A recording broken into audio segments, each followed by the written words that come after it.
Jadi untuk menjaga sighot akad nikah ini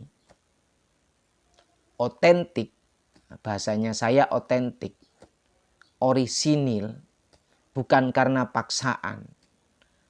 Yang diucapkan itu benar-benar tulus apa adanya.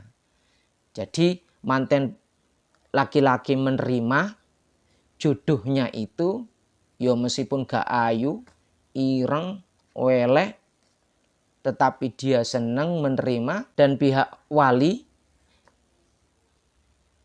yang menikahkan pun begitu. Bukan karena hal yang bersifat paksaan atau kepura-puraan. Apa? Harus kafaah.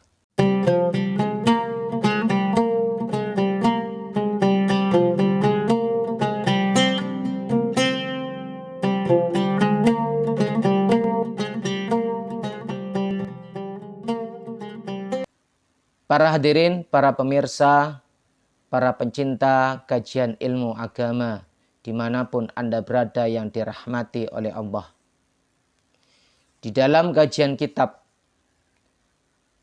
Ahwalus Sahsiyah Fikih Munakahat yang ditulis oleh beliau Kiai Haji Sansuri Badawi, Tebuireng Jombang, pada kesempatan ini kita akan melanjutkan kajian kita di dalam perkara-perkara yang berkaitan dengan akad nikah.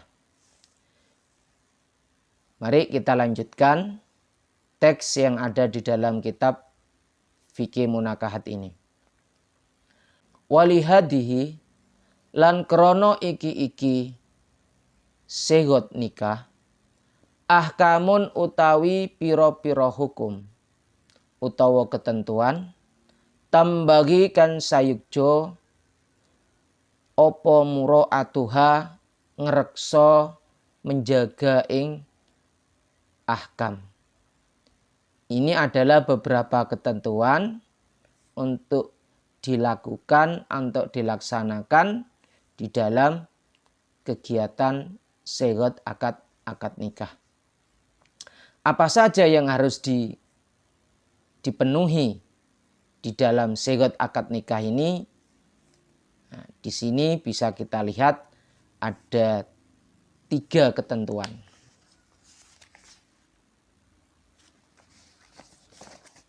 Rupane al-awwalu utawi kang pertama iku kafa'atu zauji sepadane manten lanang li zaujati maring manten wadon. Yang pertama adalah adanya kafa'ah. Kafa'ah itu keseimbangan atau kesepadanan antara manten lanang dan manten perempuan. Jadi manten loro iki seimbang, pantes. Lah, keseimbangan atau kepantasan pengantin laki-laki ini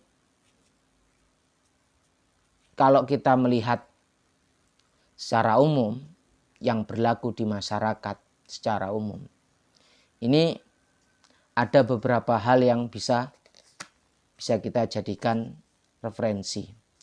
Bahwasanya pernikahan itu dianggap kafa'ah atau seimbang, sepadan, jika yang pertama dari dua belah pihak baik manten lanang utawa manten wedok ini berdasarkan satu ras yang sama. Artinya apa? Dia berasal dari satu suku, satu bangsa yang sama. Sehingga apa? Ini dianggap sebagai kafa'ah. Karena di situ nanti adanya kesamaan komunikasi, kesamaan budaya, kesamaan latar belakang dari kedua mempelai. Ini yang dianggap sebagai kafa'ah. Karena secara umum jika sama maka komunikasi yang terjadi itu seimbang. Ya meskipun perlu diketahui cinta yang menyebabkan dua belah pihak untuk menjalin hubungan itu terkadang tidak melihat suku bangsa.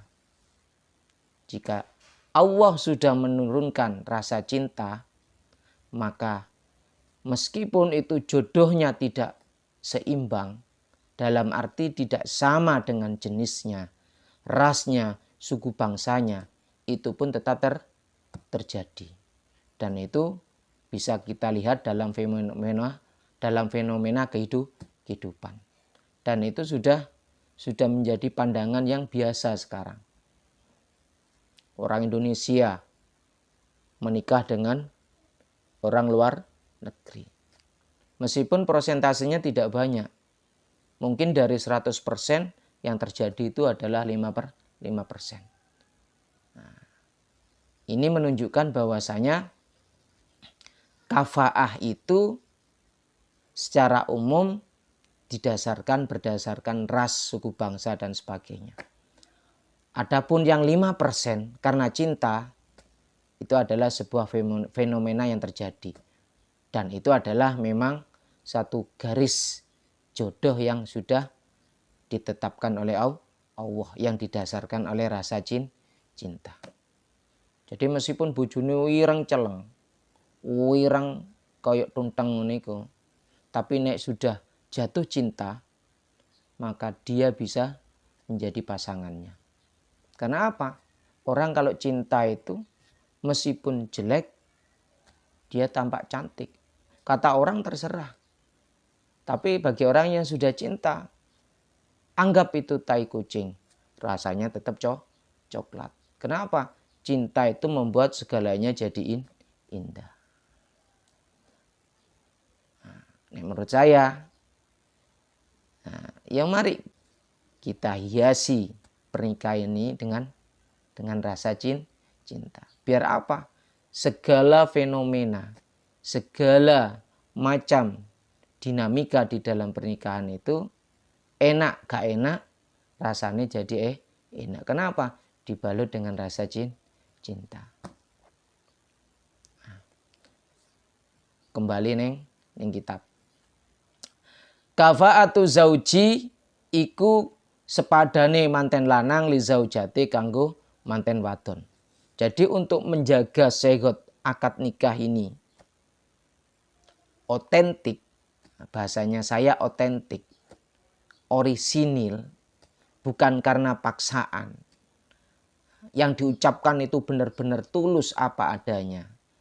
Jadi manten laki-laki menerima jodohnya itu, ya meskipun gak ayu, ireng, welek, tetapi dia senang menerima, dan pihak wali yang menikahkan pun begitu. Bukan karena hal yang bersifat paksaan atau kepura-puraan. Apa? Harus kafaah.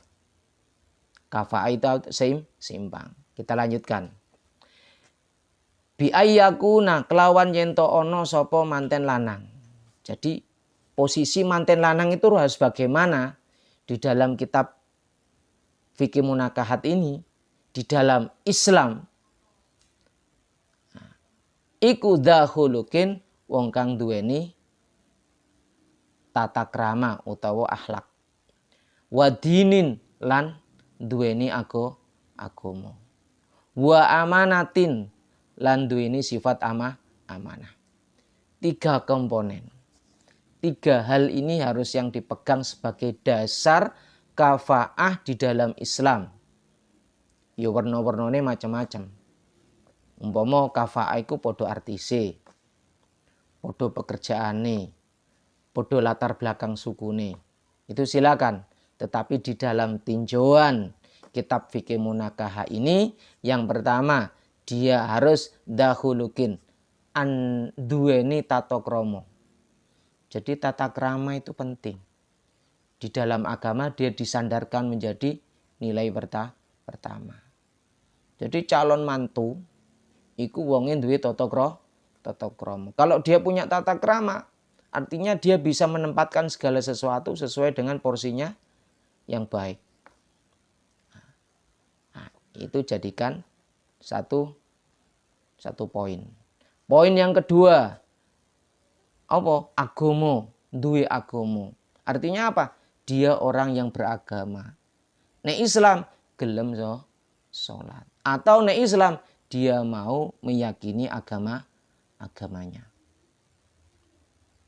Karena agama ini mempengaruhi nanti di dalam mengarungi kehidupan rumah tangga. Sing lanang sholat, sing wedok sholat. Sing lanang ngaji, sing wedok ngaji. Nek gak podo ruwet iki.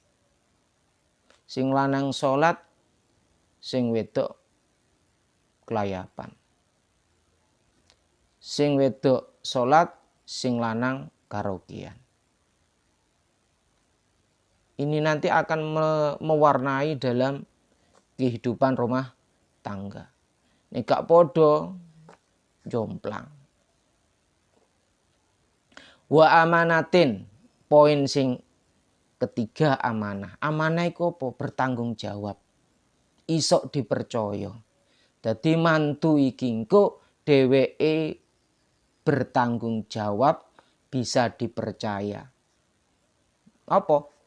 Menerima amanat untuk membimbing istrinya, untuk merawat istrinya, untuk menjadikan pasangannya sebagai pendamping hidup yang bisa dia jaga, yang bisa dia bina sampai akhir hayat. Nah, 3 poin ini yang menjadi dasar kafaah di dalam tinjauan agama.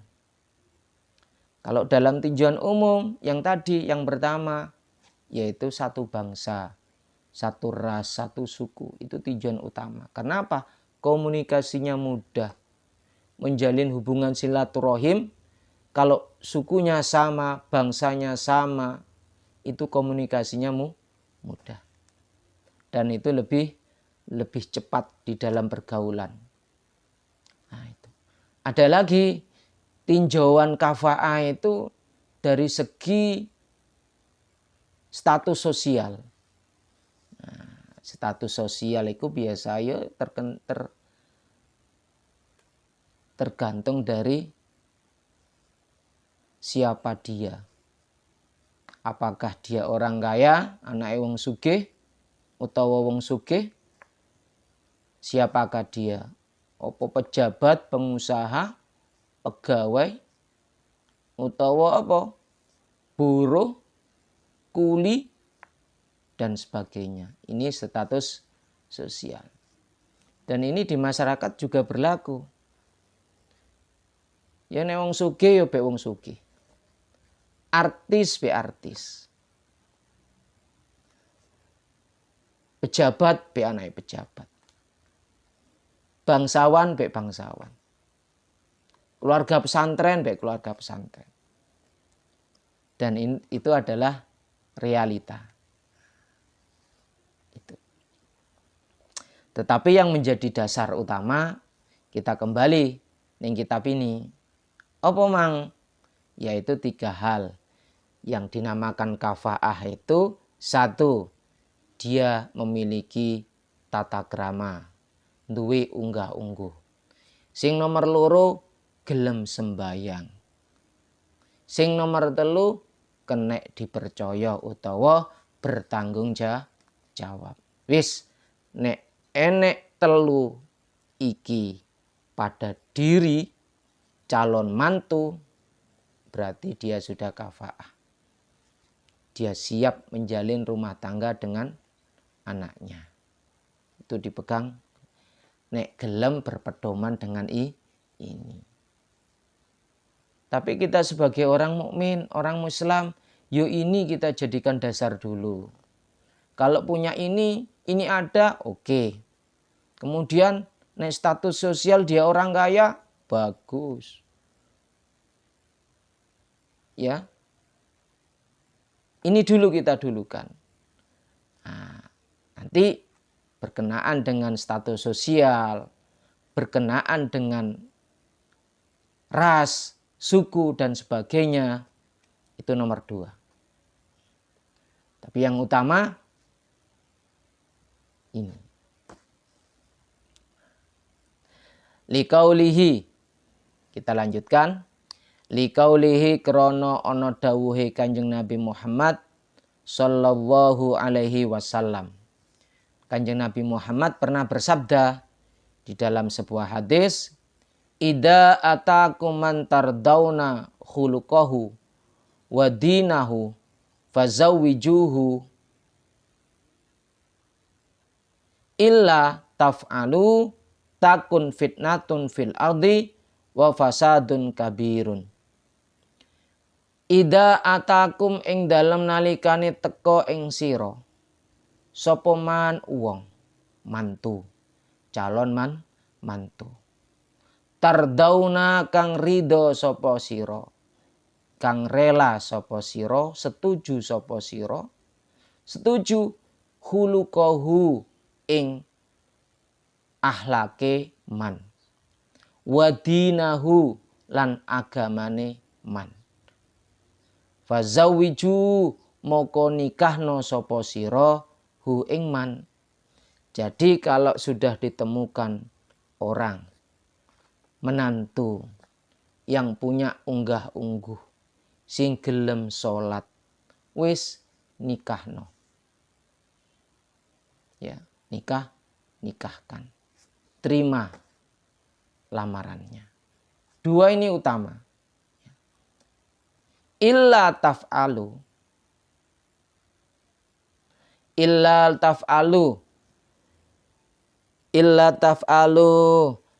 lamun orang lakoni sapa sira kabeh. Jika kamu tidak melakukannya, takun moko tinemu apa fitnatun, fitnah fil ardi ing dalem bumi, wa fasadun lan kerusakan kabirun kang gede. Ini adalah perkataan yang disampaikan oleh Nabi. Dan ini adalah hal yang harus dipegang oleh kita. Jika tidak, maka kita tidak bisa mendapatkan nilai-nilai positif atau kebaikan-kebaikan dari pernikahan yang diharapkan. Yang pertama apa? Yaitu agamanya. Yang kedua apa? Akhlaknya. Jadi dua perkara ini tidak boleh lepas. Yo akhlaknya, yo agamanya. Jadi ini jika dipegang teguh, Masya Allah. Ya, tujuan dari pernikahan akan tercapai dengan sempurna. Tapi jika tidak, takun fitnatun wa fasadun kabir, maka akan terjadi ujian. Kenapa? Karena menantunya kelayapan, tidak pernah menunggui anaknya yang menjadi istrinya. Anaknya tidak dirawat. Akhirnya apa? Kakek neneknya repot untuk merawat cucunya. Apalagi tidak diberikan nafkah. Kenapa? Karena menantu tidak mau bertanggung jawab. Jadi 3 hal tadi dan yang utama akhlak dan agama. Wis tah nek nemu mantu gelem sembayang, gelem salat, terus duwe unggah-ungguh tata krama, terima, nikahkan dia. Insya Allah barokah, insya Allah jodoh.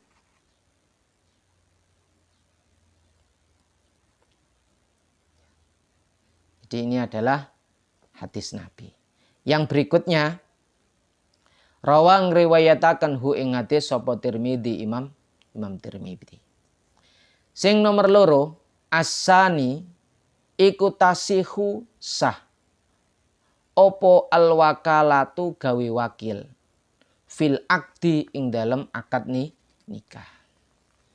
Kita sudah melihat 3 macam atau 3 model sigot akad nikah.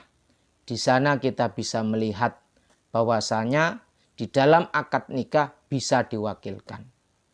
Baik itu wakil di sebelah pihak atau wakil di kedua belah pihak.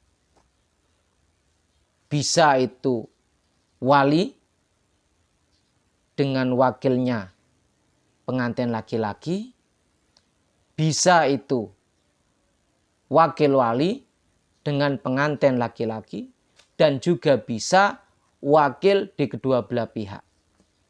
Nah, ini adalah penjelasan dari sighah akad nikah. Jadi sah mewakilkan. Falikulli wahidin, moko kedue saben-saben wong suwiji, minal wali saking wali, wa zauji lan manten lanang. Jadi wali mewakilkan boleh, pengantin laki-laki mewakilkan juga boleh. Masing-masing orang bisa mewakilkan. Ayu wakila yento gawe wakil sopo kulu man ing wong saa kang karep sopo man. Jadi dia bisa mewakilkan kepada orang yang dia kehendaki. Tapi pada zaman sekarang ya setidaknya ada surat kuasa. Dan hal itu disahkan. Jadi sah apabila proses akad nikah diwakilkan di kedua belah pihak atau salah satu pihak. Itu. Yang berikutnya, yang nomor 3. Asalisu utawi kang kaping 3. Iku amma zaujatu, anapun utawi manten wadon. Fa waliyuha, moko utawi waline zaujah, huwa iya wali, iku alladhi wong, yatawalla kang maleni sopo alladhi akda nikahiha ing akad nikahi wali. Sekarang untuk pengantin perempuan. Nah, pengantin perempuan ini yang mewalii adalah orang yang berhak menjadi wali untuk menikahkan orang itu. Jadi walinya jelas. Nah, bagaimana dengan wakilnya nanti? Sebentar. Walinya itu sudah jelas. Nah, perkara wakilnya siapa, nanti itu adalah yang memilih adalah wali itu sendiri. Jadi diketahui. Contoh Aisyah. Ini putrinya Pak Abdul Mukid. Jadi Aisyah ini putrinya Pak Abdul Mukid. Dan yang nanti yang menikahkan yaitu Pak Abdul Mukid ini. Kalau memang walinya sudah ditentukan ini. Tetapi dalam kenyataan Pak Abdul Mukid ini berhalangan hadir atau berhalangan dalam akad nikah mungkin karena satu pekerjaan atau karena sakit parah. Bagaimana? Nah, ini loh fungsi dari wakil.